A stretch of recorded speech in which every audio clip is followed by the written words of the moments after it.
My name is Phyllis Atkins and I'm from Kwantlen First Nation. My traditional name is K'wy'iy'e and it means that I wear the clouds like a blanket. I was given that name by my grandfather, my Chief Anthony Joe from Shakin, my mom's father. I'm honored by that. I'm from Kwantlen First Nation. I live here with my 3 children and my husband Drew, and together we run and operate K'wy'iy'e Spring Salmon Studio, and we've worked together on many projects and just continue to grow and learn from each other. Well, Kwantlen as a place, previous to 1994, we were known as the Langley Indian Band. I grew up with no culture. We had no culture. I had no idea of who I was or my family because they didn't talk about their family or culture. My parents were both, went to residential school. So my mom didn't want to share her language, or I'm not sure, I don't think, because she was in residential school from when she was 5 years old to grade 12. So her loss of culture and identity. My dad, he also didn't really talk about the culture and or residential school, and later finding out that 2 of his sisters didn't come back home from residential school. It really was a time of a lot of coping. A lot of the community members, there was a lot of drinking, and things weren't really safe for myself or other family members. There was a lot of people that were hurting and hurting other people. As a child, I was sexually abused as a young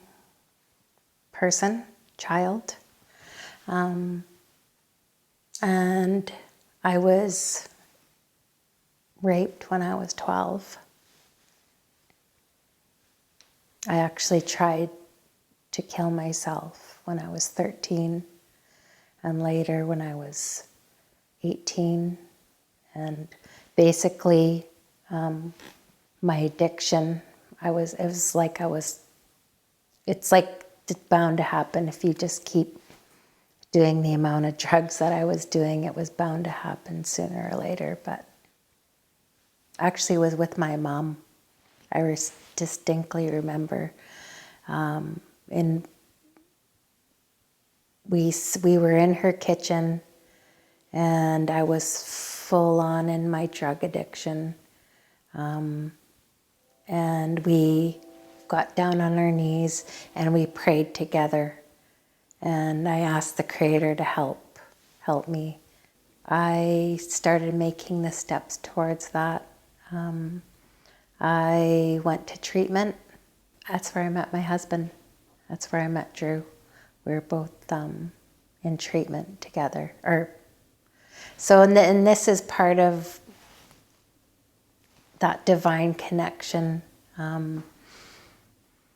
I got to know him like 2 weeks before it was over, and we kept in contact, and he ended up moving here into our community. But a lot of the deep work that I was doing started there. Started at Selt Lalem. I did the 6-week program there, and then the following year I did the Survivors of Trauma program, which was pretty intense work. They actually had survivors and abusers at the treatment center, but like people you don't know. So that was really interesting. After that work, I focused on culture and connecting. I was doing, like, going to the sweat lodge. I was going to powwows. I was volunteering for powwows, and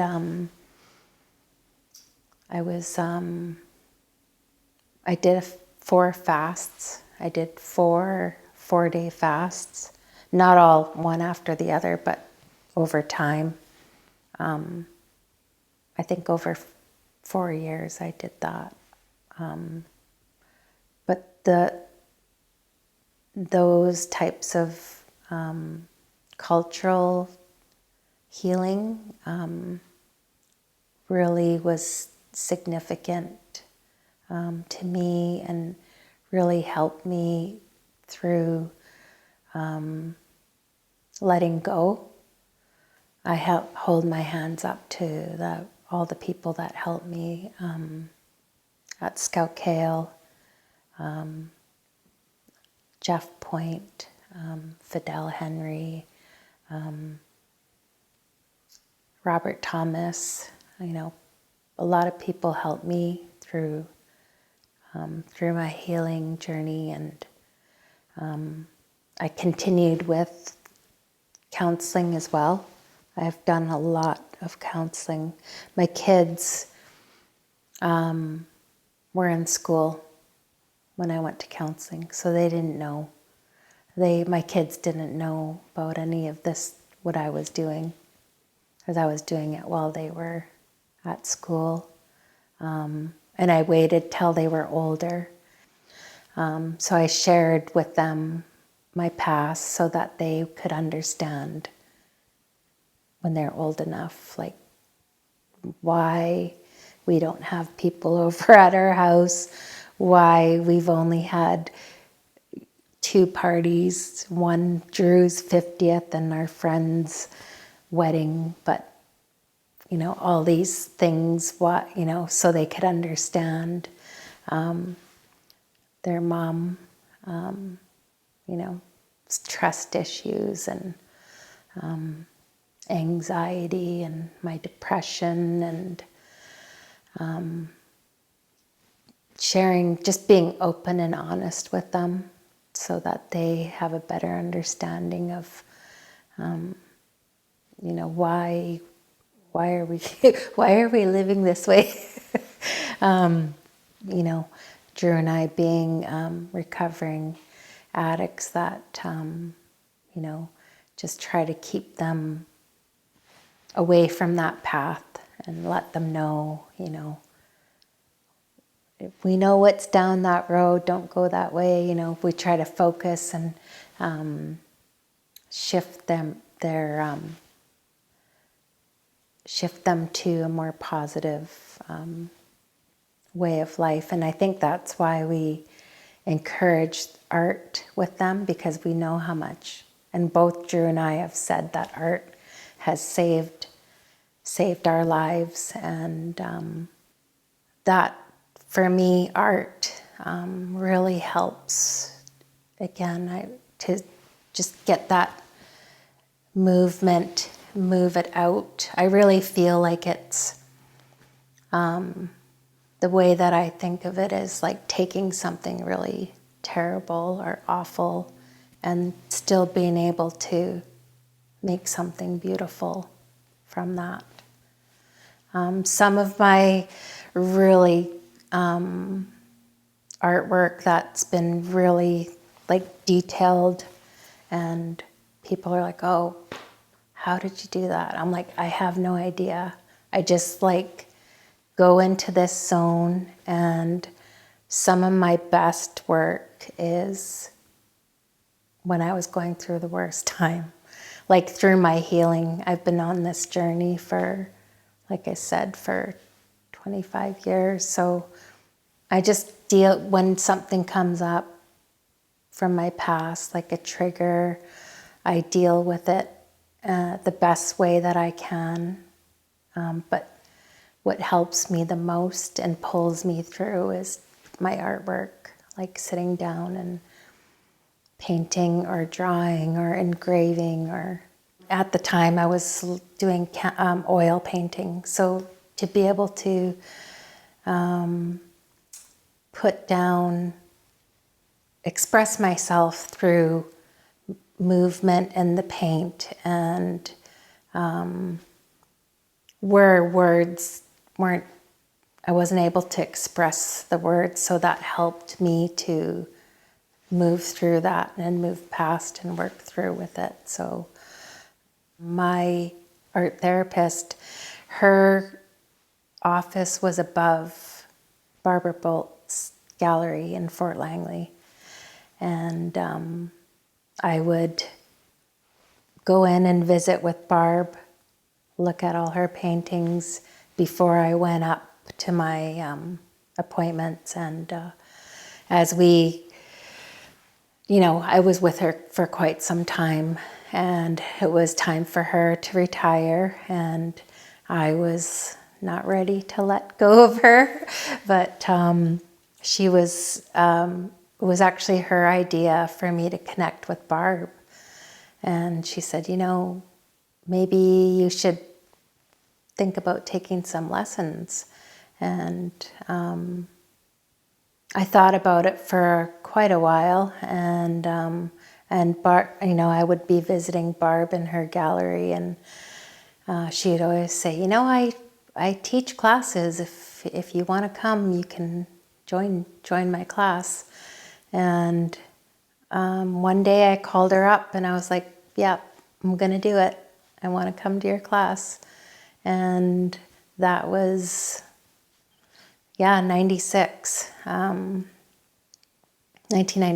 And I started going there every week and was very kind and supportive, and just created a really safe space for me. And I went there for 16 years, every Wednesday for 16 years. And I just was really comfortable and with her, and she let me sit at her easel. So I thought pretty special to sit at her space and create. And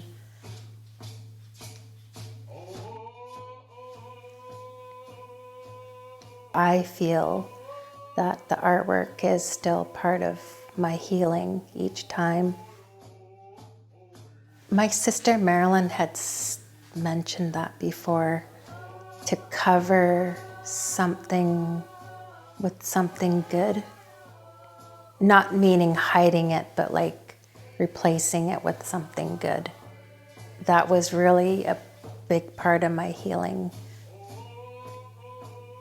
When I first started with Barb, I wasn't really being free with who, it's weird, it's hard to explain, because at that time, I was just learning about our culture and trying to find out my own identity. And so it was a really, I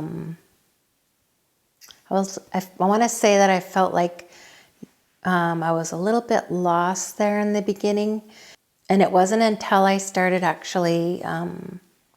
started painting totem poles.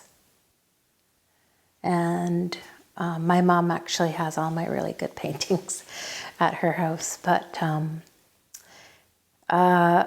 just as soon as I learned all the techniques from Barb, and then I started exploring painting totem poles and masks and things like that. And I just was on this,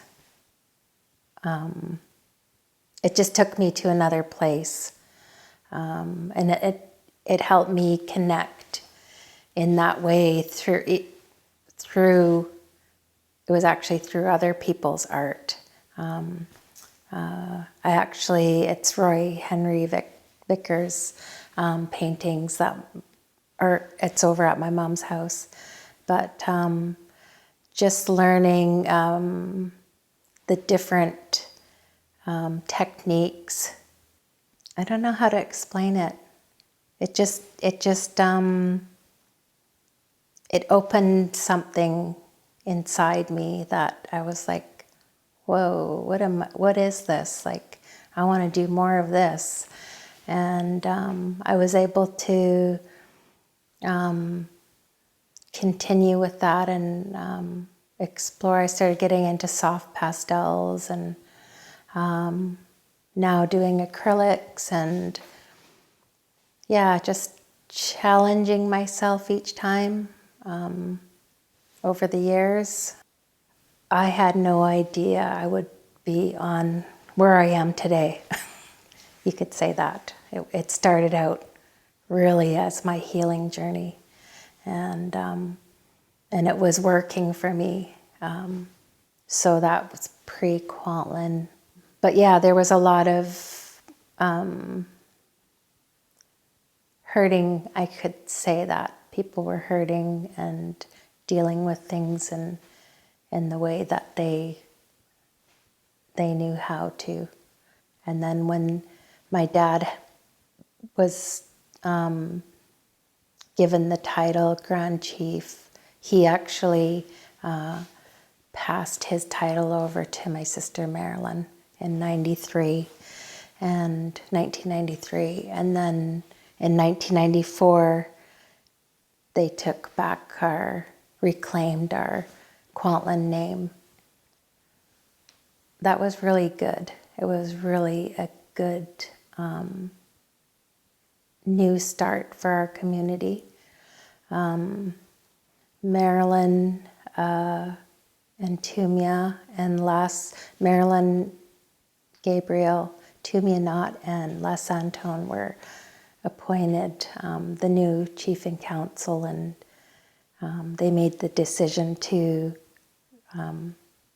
take our name back, and from there things just moved more to connecting with our culture. And when I came back home, started working with the community, and I was given the job of helping with the cultural programs, because at the time we didn't know anything. So we were reaching out to our families, and upriver in Chilliwack.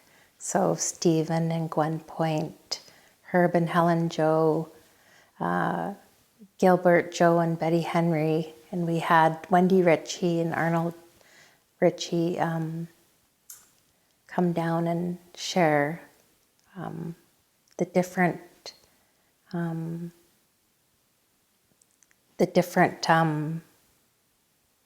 cultural teachings with us, drum making, cedar harvesting, Salish weaving.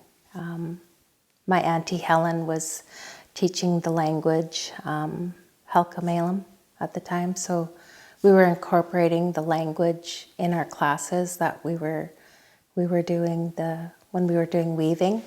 So that really, it really started to make our community started coming to all these workshops, and it was really like a revitalization, not only with the community, but just reconnecting with the culture and finding that identity.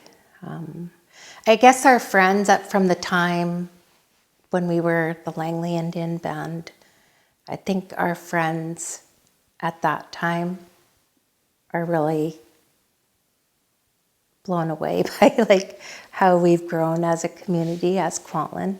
I think we have that support, and I I think people acknowledge that and recognize our growth as individuals and as a community. So I think you're always learning. I don't think you stop learning. And I think what people can learn from my art is not to give up and to just keep trying. We all make mistakes. I've made several mistakes over the years with my art, and but you learn from it. You have to practice, right? You're not good right at the beginning. You have to, there's a process. You have to just keep working at it and keep practicing, and your designs change. My style changed. In the beginning, I wanted things to be perfect until I it was actually one of my friends, I took one of her classes, precious metal clay, PMC. I made molds of my weavings here, my cedar weavings, and you put it in a kiln and it fires. You fire it and it burns away all the binders and everything, and it becomes pure silver, 0.999.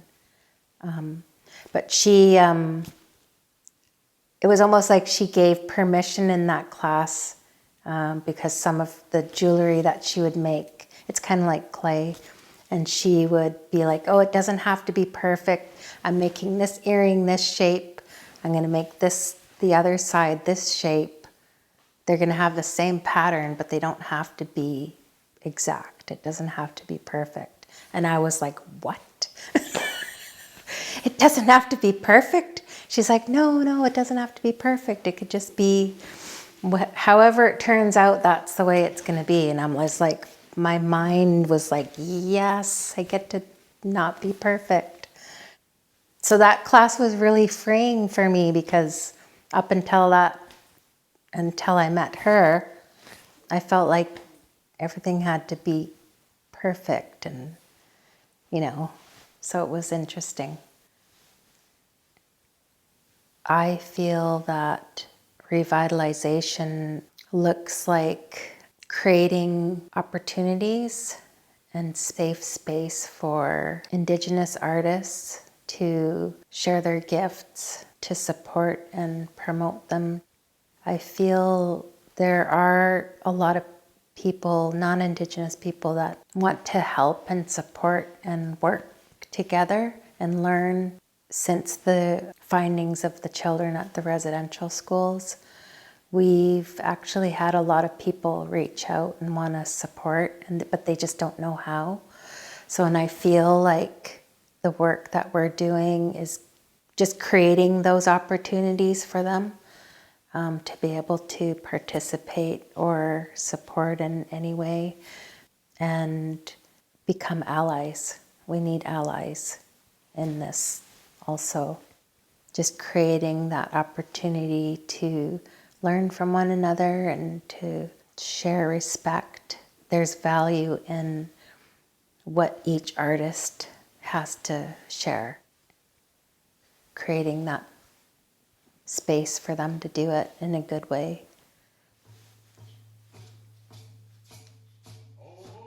Divine Connection, I felt, was a good title for my show to represent my life, my healing journey. Creator's Eye is a spindle whorl design, kind of yin and yang inspired, positive and negative, the good and the bad. There's also the cedar, like a skirt, and that's like connecting with our culture, bringing it into like a contemporary design. Grandmother Moon is the design from a book that I worked on with my sister, Let's Count the Moon. It is the phases of the moon, the 13 phases of the moon. I incorporated silver leafing on it to represent 25 years of me being an artist, but it's also that connection to language and reclaiming language through art. But also the phases of the moon, I feel like that I've kind of come full circle in this time, within the 25 years, and reclaiming culture, my identity, and the language. The third piece is ancestors. And it's like that connection that I have. I feel like I'm being guided by the ancestors. I was sitting down to engrave and this design appeared. I could see it on the silver. There was no design on there. I quickly grabbed my pencil and started sketching it out right on the silver because I didn't want to lose the moment.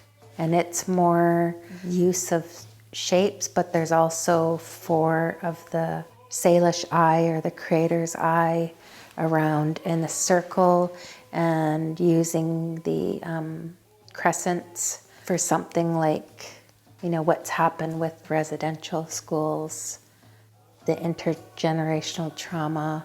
It affects 7 generations.